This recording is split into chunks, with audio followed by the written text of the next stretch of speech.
अनेक विषय आपण संस्थांच्या मार्फत हाताळतो। तुम्हाला माहिती असेल की जेव्हा आपण प्रसादालयामध्ये मोफत जेवण बंद करून आपल्या मुलांसाठी कोचिंग क्लास चालू करण्याची मागणी केली, तर संस्थांनी आता प्रथम दर्शनीय जेवढे विद्यार्थी संस्थांच्या शैक्षणिक संकुलामध्ये शिकतात त्यांच्यासाठी स्पर्धा परीक्षा केंद्र चालू केलं।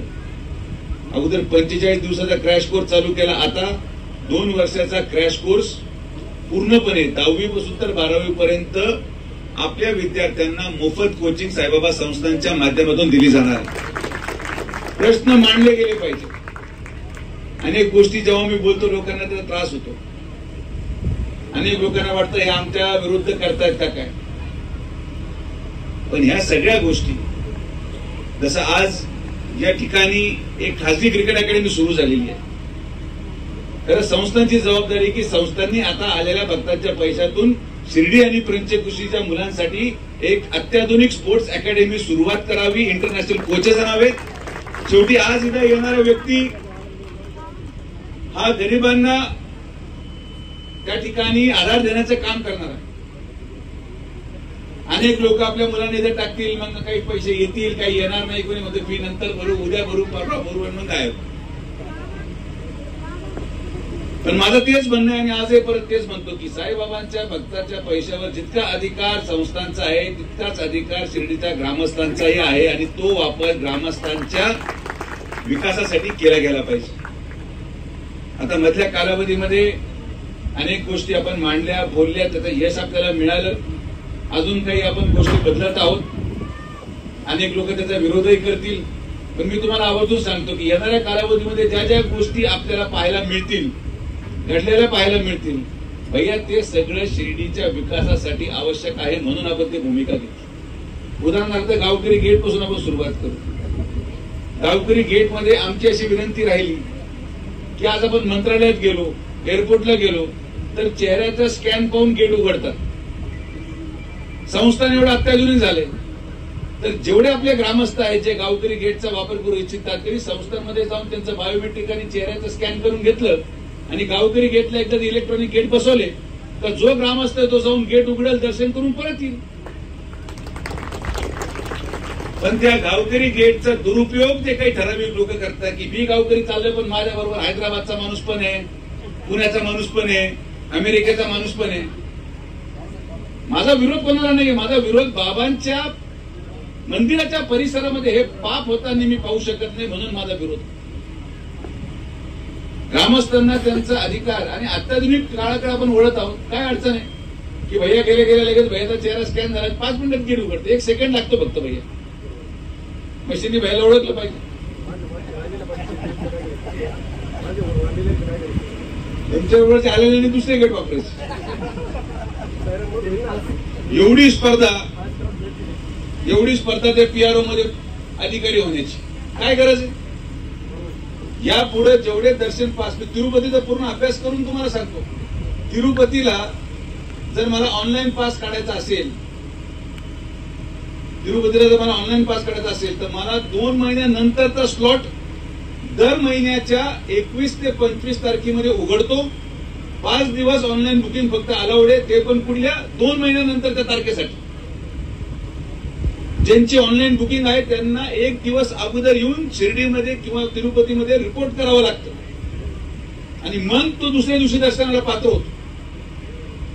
काय फायदा झाला तिरुपतीचा?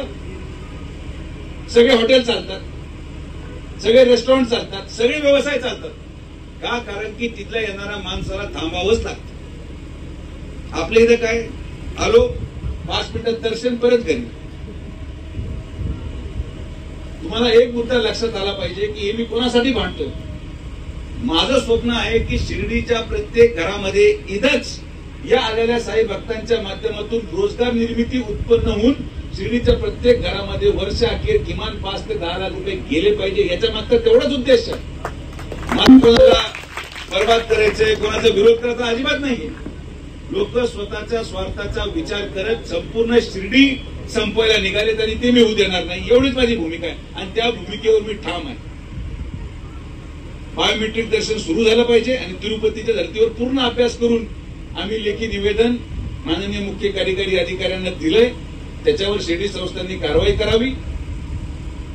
इथं आलेल्या प्रत्येक भक्ताचा मान सन्मान झाला पाहिजे, पण त्याचबरोबर ग्रामस्थ देखील जगले पाहिजे, ही भूमिका आपली आहे.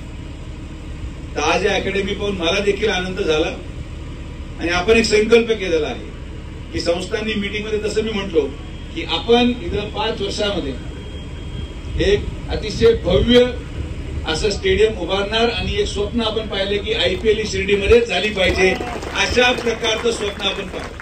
आणि तुम्हाला माहिती आहे का आपण स्वप्न पाहिलं म्हणजे काय असतं, अपूर्ण काहीच राहत नाही, हे आपण करून दाखवणार. आता काय नाहीये, एअरपोर्ट आले, रेल्वे स्टेशन आले, MIDC आली, थीम पार्क आपलं आता काम सुरू झाले, IPL आणि 5 स्टार हॉटेल आता येत आहेत, काही नवे येत आहेत, अजून नवे येणार आहेत. हॉटेलची सुविधा आपल्याकडे एक IPL होण्याच्या दृष्टिकोनातून स्टेडियम सोडून बाकी सगळी सुविधा आज शिर्डीमध्ये निर्माण झालेली आहे. 200-250 कोटीचं स्टेडियम आहे, काय अडचण हरकत संस्थांनी बांधायला. मूळ प्रश्न हा आहे की कोणी समजून घ्यायला तयार नाही. मी VIP दर्शन बंद केलं म्हणतात तर लगेच काही लोक उठले म्हणे नाही यांना आमचं देखवत नाही, फक्त तुमचंच पाहायचं का. मग इतर शिर्डीमध्ये आलेल्या सगळ्या म्हणजे फक्त 5 लोकांचा विचार झाला पाहिजे, उरलेले 30,000 लोक उपाशी झोपले तरी चालेल असा विचार करणारे लोक देखील शिर्डीमध्ये आहेत. त्यांना त्यांचं नशीब भलं. बाबांनी जी जबाबदारी माननीय नामदार राधाकृष्ण विखे पाटील साहेबांवर दिली आहे, शिर्डीचा प्रत्येक नागरिक, राहणारा प्रत्येक नागरिक भविष्यामध्ये आपल्या खर्चाने आपल्या मुलाला डॉक्टर करू शकतो इतकं उत्पन्न शिर्डीच्या प्रत्येक घरामध्ये निर्माण करून आपण देणार, हा शब्द सुजय विखे तुम्हाला देतो. याची सुरुवात आज जरी एक खासगी अकॅडमीमधून झाली असेल तरी याचं रूपांतर मोठ्या प्रमाणात संस्थांच्या पैशाच्या माध्यमातून शिर्डीचा प्रत्येक घरातला व्यक्ती एक चांगल्या प्रकारचं शिक्षण घेऊन आपल्या पायावर उभं राहून आपल्या परिवाराला पुढचे 25 वर्ष आधार देऊन शिर्डी सुजलाम सुफलाम करायचं काम आपण सुरू केलं. गुन्हेगार मुक्त शिर्डी आपण सुरू केली, अनेक अतिक्रमणे काढले, दुर्दैवाने काही घटना घडल्या, पण त्याच्यानंतर काय झालं, कारण की सक्त सुस्त आहेत पोलिसांना. पुढेही अवैध, आणि मी तुम्हाला अगोदरही बोललो आणि प्रत्येक कार्यक्रमात शिर्डीमध्ये बोलतो, पुढेही तुम्हाला दारूची भट्टी दिसली, पुढेही तुम्हाला मटका जुगार दिसला, पुढेही तुम्हाला अवैध धंदा दिसला, मला फक्त मेसेज टाका लोकेशन सहित, दुसऱ्या दिवशी JCB लावून आम्ही ते तोडणार. त्या बाबतीत अजिबात काळजी करू नका. अवैध धंदे या शिर्डीमधून हद्दपार करायचा निर्णय आपण घेतला